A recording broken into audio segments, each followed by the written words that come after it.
नूर, जो आपके किचन की हालत है, ये देख के तो लगता है कि यहाँ पे कभी कुकिंग हुई ही नहीं, आपका खाना बाहर से आता है।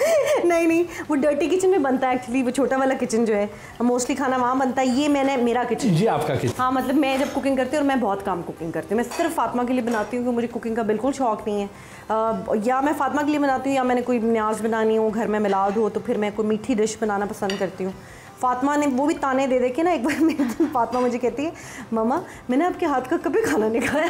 फिर मैंने उसके लिए बनाना शुरू की हैं चीज़ें, वरना मुझे कुकिंग का शुरू से शौक नहीं था, पता नहीं क्यों। खाने का शौक है बहुत। जब से फातिमा आपकी ज़िंदगी में आई, कैसी तब्दीली अपने अंदर फील किया आपने? वो अनकंडीशनल लव जी, फातिमा ने ज़िंदगी आके बिल्कुल बदल दी। पहले मैं एक बहुत लापरवाह सी, केयर फ्री सोल थी, आज़ाद सोल, और अपनी मर्ज़ी करनी है, और मतलब शॉपिंग और ये और वो, तो बट अब जब से फातिमा आई है लाइफ में, तो everything is about her. Shopping भी उसकी होनी है, चीज़ें भी उसकी सोची जानी है, खुशियाँ भी उसके लिए मनानी है, और जब वो खुश होती है तो मुझे लगता है बस यही ज़िंदगी का मकसद है। और अगर फातिमा एक्चुअली ना होती, मैं पहले भी एक दफ़ा कह चुकी हूँ एक इंटरव्यू में, अगर फातिमा मेरी लाइफ में नहीं होती तो शायद मैं अब तक खुदकुशी कर चुकी होती, क्योंकि मैंने इतनी तकलीफ़ें काटी हैं उस टाइम पे। तो वो अल्लाह ने एक सबब बनाना था कि एक रीज़न टू लिव है, तो अगर फातिमा है उसी की वजह से मैं हूँ। और मुझे एक रीज़न होती है कि रोज़ सुबह उठ के somebody looks at me and look up to me, और मैंने उसके लिए कुछ ना कुछ करना है। तो ये फातिमा के लिए जी मैंने चिकन स्टेक बना दी है, इसके साथ मैं थोड़ी सी सॉस डालूँगी। ये मैंने अपने लिए सैलड बना लिया है, ग्रिल्ड सैलड, जल्दी से, क्योंकि आपके साथ दौरान गुफ्तगू में हमने कुछ खाना पीना तो किया नहीं, हमने खाना पिया नहीं। और खाने से हमने, हाँ जी, खाने में क्या पसंद करती हैं? खाने में मुझे देसी खाना भी अच्छा लगता है। Chinese is my favourite. देसी हर तरह का खाना मज़ेदार, कीमा बहुत पसंद है, भिंडी गोश्त बहुत पसंद है, और बाज़ार दही बल्ले बहुत पसंद है। मैं बड़ा वो होता है ना कि मतलब इतनी वो डिमांडें मेरी बड़ी नहीं है ज़िंदगी में। मतलब मुझे जो अगर कोई चाहता तो बड़े आराम से खुश रख सकता था, क्योंकि मैं वो खातून हूँ जो दही बल्ले और गजरों पे खुश हो जाती है। You don't need to buy me diamonds और buy me a Rolls Royce और मैं फिर जाके खुश होंगी। मतलब मेरी इंटरटेनमेंट ही होती थी कि फुल अयाशी ये है कि बारिश हो रही है और मैंने दही बल्ले खाने हैं। मुझे दही बल्ले इतने पसंद हैं। कोई पसंदीदा स्पॉट? पसंदीदा स्पॉट लाहौर मुझे पूरा ही बहुत पसंद है जी। लाहौर की क्या बात है, कमाल। I feel so comfortable in Lahore. आपको मैं I lived in Dubai for 6 years when I got married. तो छोड़ के आ गई थी, वो तो खैर और वजूहात भी थी, लेकिन मुझे नहीं दिल लगता था लाहौर के बगैर, क्योंकि लाहौर अपना सा लगता है। उस बॉर्न इन लाहौर, फिर लाहौर के पुराने खाने, फिर लाहौर के लोग कितने अच्छे हैं, अरे उतने मेहमान नवाज हैं। हम किसी रिक्शे वाले से रास्ता भी पूछ लो तो घर तक छोड़ के आता है कि आए जी आप। तो आप जैसी स्टार को छोड़ने चल? नहीं, मैं जनरल बात कर रही हूँ। जब मैं स्टार नहीं भी थी तब भी ये होता था। खातून तो थी ना। हाँ, वो तो नहीं, वो मैं कहती थी कि वो बहनों के भाई घर तक छोड़ने आते हैं। वो जो आपके पीछे गाड़ी लगाते हैं और वो मेक श्योर करते हैं कि भाई बाजियाँ जो है ना वो खैर से घर पहुँच गई। वो खैर काफ़ी पुख्ता है, लेकिन लाहौर के लोग अच्छे हैं, बहुत मेहमान नवाज है। दिल के तो हम अच्छे होते हैं ना, क्योंकि हम जिनको खाने का शौक़ है ना वो किसी को हार्म नहीं कर सकते। सिर्फ उनको इंटरेस्ट होता है अच्छा दोपहर के खाने में सोचते हैं रात को क्या खाना है। घर का खाना पसंद करती हैं या बाहर का? पहले तो मुझे वैसे बाहर बहुत होटलिंग करने का बहुत शौक़ था, आज से सिंस आई हैव चेंज्ड। उससे पहले अब जब मैं बदल गई हूँ तो अब मुझे घर का ज़्यादा अच्छा लगता है। जितना सादा हो वो मुझे ज़्यादा पसंद होता है। अब मुझे वो भूख नहीं रही जो पहले हुआ करती थी ना, कि भूख लगी हुई ये खाना है वो खाना है।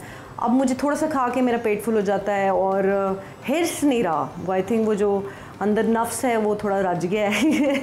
क्योंकि या नफ्स को मैंने थोड़ा समझा लिया है, शायद अल्लाह का शुक्र है। माशाअल्लाह। मोहब्बत एक फितरी जज्बा है, कभी किसी से मोहब्बत हुई? Very typical question that is. मोहब्बत बहुत दफ़ा मोहब्बत हुई मुझे तो। I love being in love and I love. I think it's the most beautiful feeling in the world. Artist की ज़िंदगी कंप्लीट नहीं होती मोहब्बत के बगैर। मोहब्बतें की, नाकाम भी हुए, लेकिन कोशिश जारी रखी हमने। कोई ऐसा बंदा आपको मिल गया हो कि नहीं, आप अगर मुझे ना मिली तो मैं मर जाऊंगा? एक कोई लड़का था, उसने अखबार में स्टेटमेंट आई थी कि जी अगर मुझे नूर ना मिली, नूर से मेरी शादी ना हुई तो मैं हरन मीनार से ना छलांग मार दूंगा। तो आई एम श्योर कि वो आज किसी के बच्चों का बाप होगा। कहा तो सबने यही था, मरे नहीं अभी तक।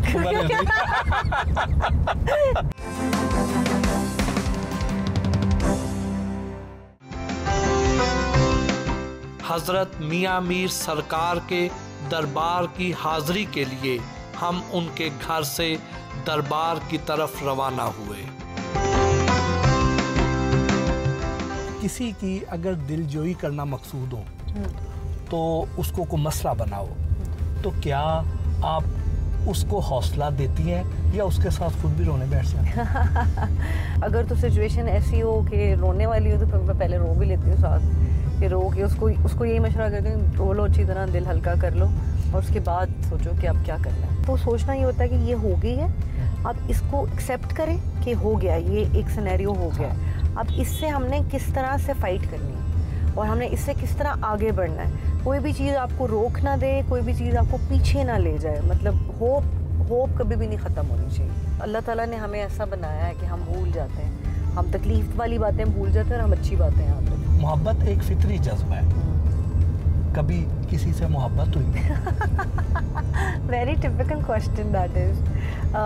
मोहब्बत बहुत दफ़ा मोहब्बत हुई मुझे तो। I love being in love and I love.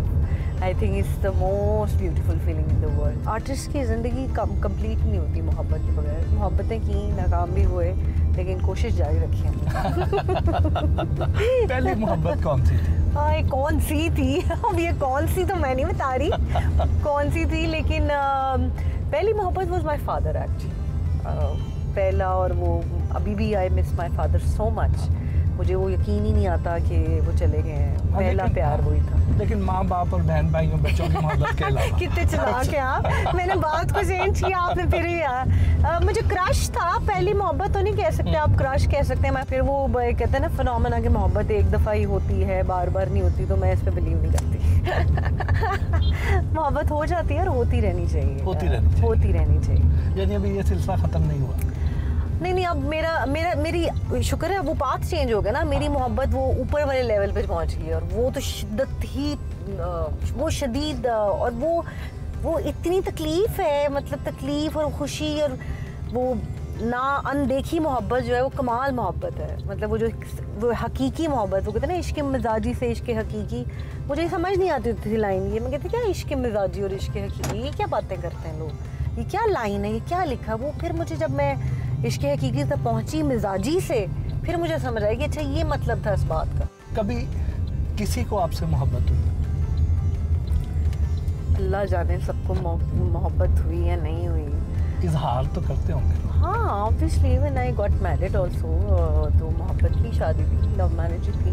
I am sure कि मोहब्बत हुई होगी तो की होगा। इतनी प्यारी हूँ मैं, अच्छी हूँ मैं। तो आई एम श्योर मेरे माँ बाप को मेरे से इतनी मोहब्बत थी, तो आई एम श्योर। और बहुत सारे मेरे फैंस हैं जो मुझसे बहुत मोहब्बत करते हैं। कोई ऐसा जो इस तरह था कि अगर उसको आप ना मिली तो वो खुदकुशी कर देगा, कोई ऐसा बंदा?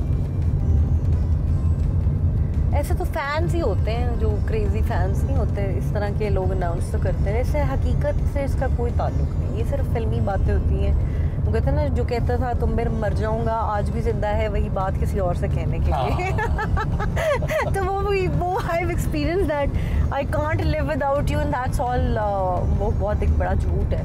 हर किसी के बगैर जिंदा रह जाता है, कोई किसी के बगैर मरता नहीं। आप पब्लिक प्लेसेस पे भी जाती हैं, किसी जहाज़ में, किसी एयरपोर्ट पे, किसी पार्क में, किसी शॉपिंग एरिया में, कोई ऐसा बंदा आपको मिल गया हो कि नहीं आप अगर मुझे ना मिले तो मैं मर जाऊंगा? हाँ। अच्छा, नहीं, वो ऐसे क्रेजी फ़ैन कुछ लोगों ने स्टेटमेंट्स दी थी शुरू में जब मैं आई थी नई में। एक कोई लड़का था, उसने अखबार में स्टेटमेंट आई थी कि जी अगर मुझे नूर ना मिली, नूर से मेरी शादी ना हुई तो मैं हरन मीनार से ना छलांग मार दूँगा। अच्छा जी, वो स्टेटमेंट पढ़ी, फिर आपको पता है सहाफ़ी हज़रात जैसे होते हैं, उन्होंने मुझे फ़ोन किया और ये किया।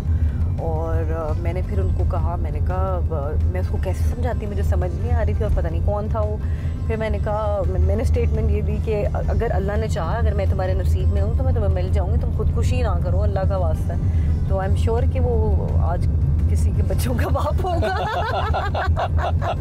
वो होती ना वक्ती मोहब्बत होती है, वो जुनून आपको चढ़ा होता है, अब होगा किसी के बच्चों का बाप। कहा तो सबने यही था, मरे नहीं अभी तक। सब जिंदा है। कभी धोखा भी खाया? धोखा खा के तो हम यहाँ तक पहुँचे।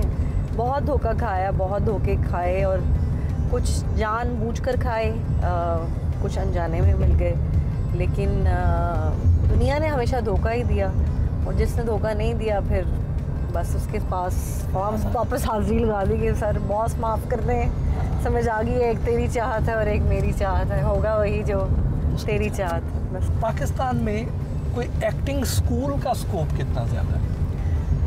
एक्टिंग स्कूल का स्कोप बहुत अच्छे लेवल पे हो भी सकता है, लेकिन अभी मेरे ख्याल में नैपा जो कराची में है वो वहाँ पे सिखाते हैं एक्टिंग, लेकिन लाहौर में ऐसा इतना कुछ नहीं है।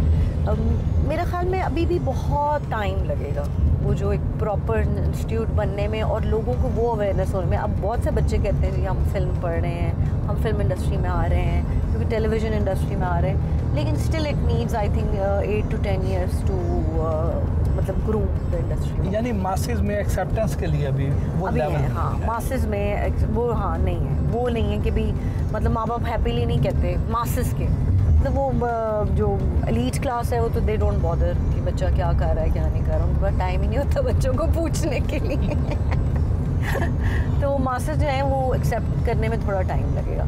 And you know to be very honest, मैं कभी किसी को सजेस्ट नहीं करूँगी कि आप अपनी बेटी को इस फील्ड में लेके आएँ। इस शोबे में जो नए आने वाले लोग हैं जी, वो जब आना चाहते हैं तो उनको इतनी ज़्यादा उनकी इस इंडस्ट्री में जो पहले से लोग बैठे हैं, जो डायरेक्टर्स हैं, जो प्रोड्यूसर्स हैं, वो इतनी हौसला अफजाई नहीं करते हैं, सपोर्ट नहीं करते। बस ये पर्ची सिस्टम है ना, हर जगह एक पर्ची सिस्टम चल रहा है, और ये अभी से नहीं है, कितने ही अरसे से है। मैं पहले भी मैं जब इंडस्ट्री में फिल्म इंडस्ट्री में थी, जब 2000 में मेरी फिल्में लगी, मुझे इतनी फिल्मों से कट कराया जाता था, मैं दिल बर्दाश्त होकर छोड़ दी थी इंडस्ट्री। मैं तो सेटों से रो के निकल जाती थी कि मैंने नहीं करना, ये क्या बकवास है, मतलब बदतमीजी हो रही सेट पे, लड़ी हैं, ये टाइम पे नहीं आ रहा, कोई ये नहीं आ रहा। ऐसा हसद का, साजिशों का कोई नाकाबिले फरामोश वाक़या? एक बार मैं सेट के ऊपर बैठी हुई थी और वो तो अचानक अल्लाह अब्बू जन्नत नसीब करे कि अब्बू ने अचानक देखा, कुछ अब्बू इंडस्ट्री में थे तो अब्बू को पता था कि हरवे होंगे इसके साथ, तो मैं बैठी हुई थी, उन्होंने मुझे हटाया, ऊपर से किसी ने लाइट फेंक दी। वो पता ना वो स्टूडियो में लाइटें वो बहुत हैवी होती हैं, तो वो किसी लाइट मैन को पैसे किसी ने लगाए तो वो लाइट पुश कर दी, तो वो अब्बू ने मुझे एकदम से हटाया, और अगर वो मेरे सर पे गिर जाती तो आई वाज डेड।